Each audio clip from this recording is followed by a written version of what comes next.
Bien-aimés en Christ Shalom, c'est votre frère en Christ, Tony Kemboa, du ministère Rachetons les temps.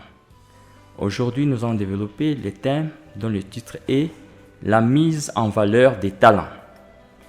Lisons dans le livre de Matthieu, chapitre 25, versets 14 jusqu'à 15. Je lis « Il en sera comme d'un homme qui, partant pour un voyage, appela ses serviteurs et leur remit ses biens. Il donna 5 talents à l'un, 2 à l'autre, et 1 au troisième, à chacun selon sa capacité, et il partit. » Bien-aimés en Christ, dans la parabole ci-dessus, Seigneur Jésus-Christ compare le royaume de Dieu à un maître qui part en voyage et appelle 3 esclaves.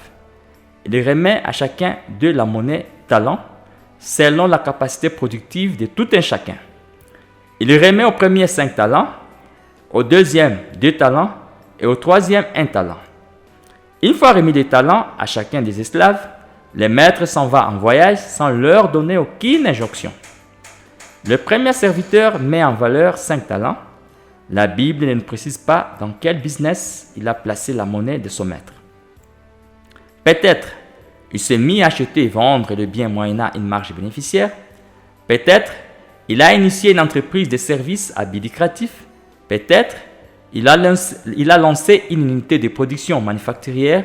Peut-être il a acheté des actions, des obligations ou autres titres à revenu fixe ou variable dans des entreprises.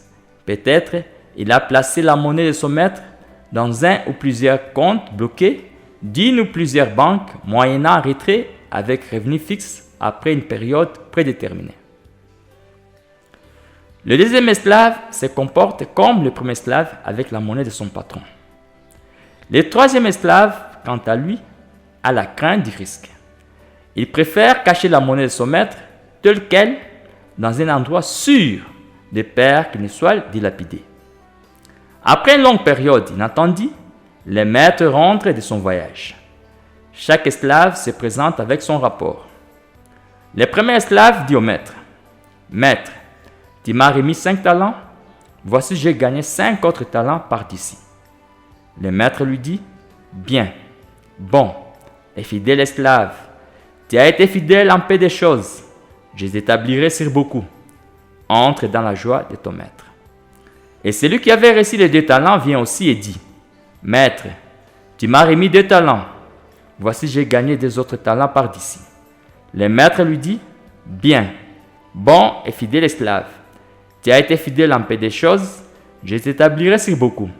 Entre dans la joie de ton maître. » Et celui qui a reçu 1 talent vient aussi et dit : « Je te connais que tu es un homme dur, moissonnant où tu n'as pas semé, et recueillant où tu n'as pas répandu, et craignant. Je m'en suis allé et j'ai caché ton talent dans la terre. Voici, tu as ce qui est à toi. » Et le maître répondant lui dit : « Méchant et paresseux esclave, tu savais que je moissonne où je n'ai pas semé, et que je recueille où je n'ai pas répandu. Tu aurais donc dû placer mon argent chez les banquiers, et, quand je serai venu, j'aurai reçu ce qui est à moi avec intérêt. Ôte-lui donc les talents, et donne-les à celui qui a les 10 talents.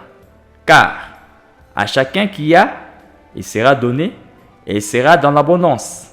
Mais à celui qui n'a pas, c'est là même qu'il a, lui sera ôté. » Bien-aimés en Christ, à l'époque du ministère du Seigneur Jésus-Christ, la valeur réelle d'un talent est d'à peu près 30 kilos d'or. 1 talent équivaut à 6 000 deniers. Le salaire journalier d'un travailleur vaut 1 denier. Comme les Juifs ne travaillent pas les sabbats, donc 1 talent équivaut au salaire de 20 ans de travail. À notre époque, 1 kilo d'or vaut 94 841 €. Donc, 1 talent équivaut à 2 371 025 €, soit 25 kilos d'or. Ce troisième esclave a caché ou thésaurisé une richesse importante d'environ 2 371 025 € dans un trou par peur. Bien-aimés en Christ, la parole de Dieu dit dans 2 Timothée chapitre 1 verset 7, je cite : « Dieu ne nous a pas donné un esprit de crainte, mais de puissance et d'amour et de conseils. Fin de citation. Dans le livre d'Apocalypse, chapitre 21, verset 8, Seigneur Jésus-Christ dit que la part de peureux est dans les temps de feu, qui est la seconde mort. Bien-aimé en Christ, en termes d'aptitude, les talents est une capacité personnelle acquise à la naissance biologique. Et le don spirituel est une capacité spirituelle acquise à la naissance spirituelle. Tout homme a des talents, mais pour acquérir les dons spirituels, il faut croire en Jésus-Christ. C'est ce que la Bible appelle la nouvelle naissance dans le livre de Jean, chapitre 3, verset 5. Le talent est acquis de la chair et le don spirituel ou charisme est acquis de l'Esprit Saint. Le talent est génétique ou héréditaire et le charisme est spirituel. Dieu attend que nous mettions les talents et les dons spirituels en valeur pour lui produire des fruits. Les talents sont héréditaires.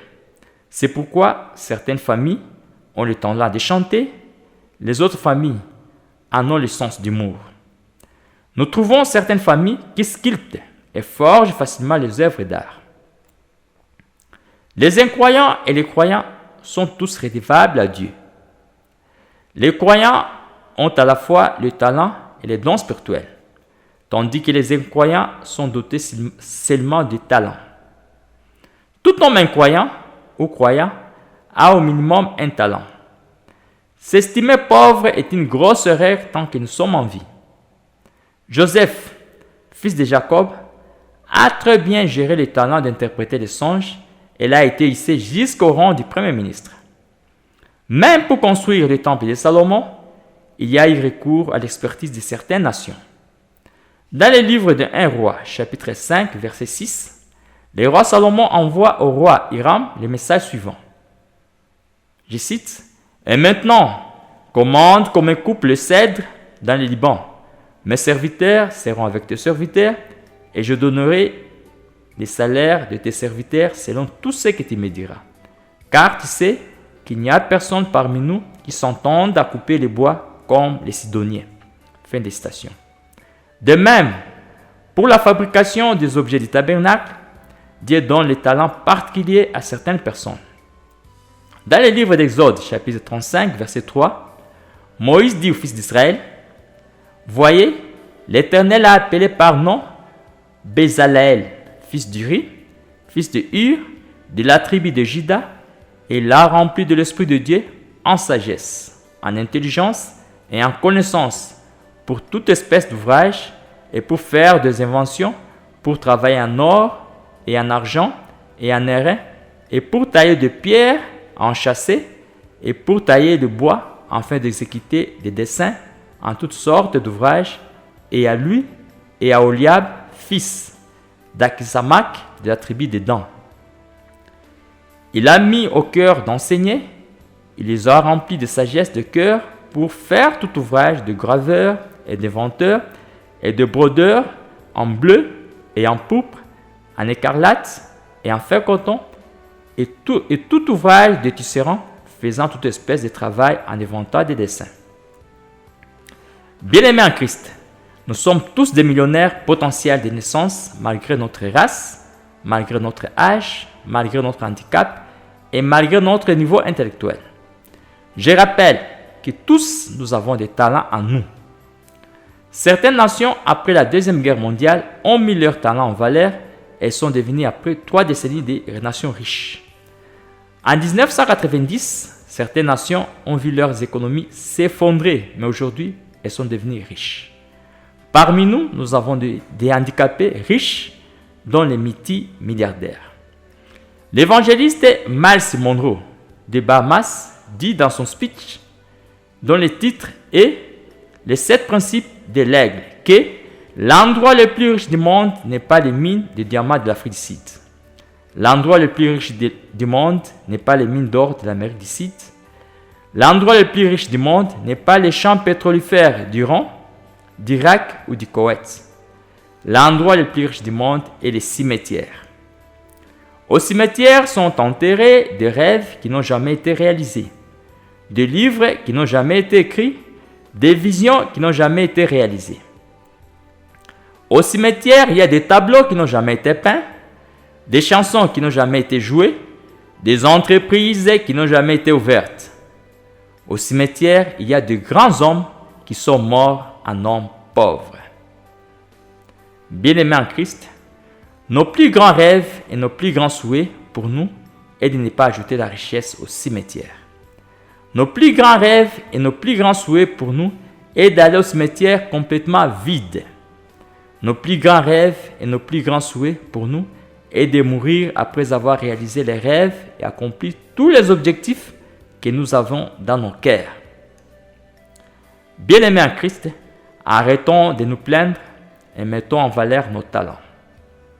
Bien-aimé en Christ, loin d'être prostituée, ta beauté peut te rendre riche une fois mise en valeur.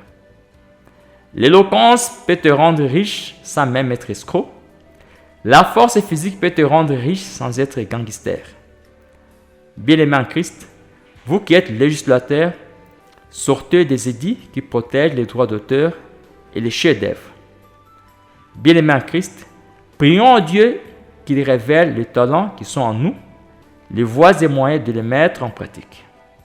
Bien-aimés en Christ, ne cachons pas nos talents, mais exposons-les aux autres. Dieu a mis les talents pour que nous soyons utiles aux autres. Si la société où nous évoluons ne paye pas nos talents, ne cachons pas nos talents. Contentons-nous du volontariat dans un premier temps. Au lieu de rester chez soi sans rien faire, intégrons des groupes de volontaires jusqu'à ce que le meilleur de nous soit connu des autres. Et surtout, exerçons nos talents avec intégrité. Avec le temps, la Providence pourra susciter des gens riches, prêts à payer nos talents. L'esclave Joseph, fils d'Israël, a été intègre chez Potiphar. Ce dernier décide de lui placer intendant de ses biens. En prison égyptienne, Joseph exerce bénévolement le talent d'interpréter les songes aux prisonniers. Il sera plus tard recommandé au puissant Pharaon pour interpréter ses songes. Une fois interprété les songes de Pharaon, Dieu suscite en Joseph le talent de conseiller en matière économique. Joseph prodigue à Pharaon les conseils économiques cruciaux qui ont permis à l'Égypte de rester stable pendant la période de prospérité et celle de crise.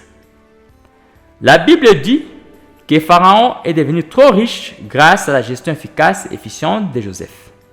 Bien-aimés en Christ, pour clore, mettons en valeur nos talents afin que Dieu suscite en nous d'autres talents. Ne soyons pas négatifs et approchons des personnes positives capables de nous acheminer au sommet. Au tribunal de Christ, nous présenterons non seulement les rapports de nos dons spirituels, mais aussi de nos talents. Fin des messages. Bien-aimés en Christ, si vous êtes bénis par ces messages, veuillez les partager aux autres. Amen. Que Dieu vous bénisse.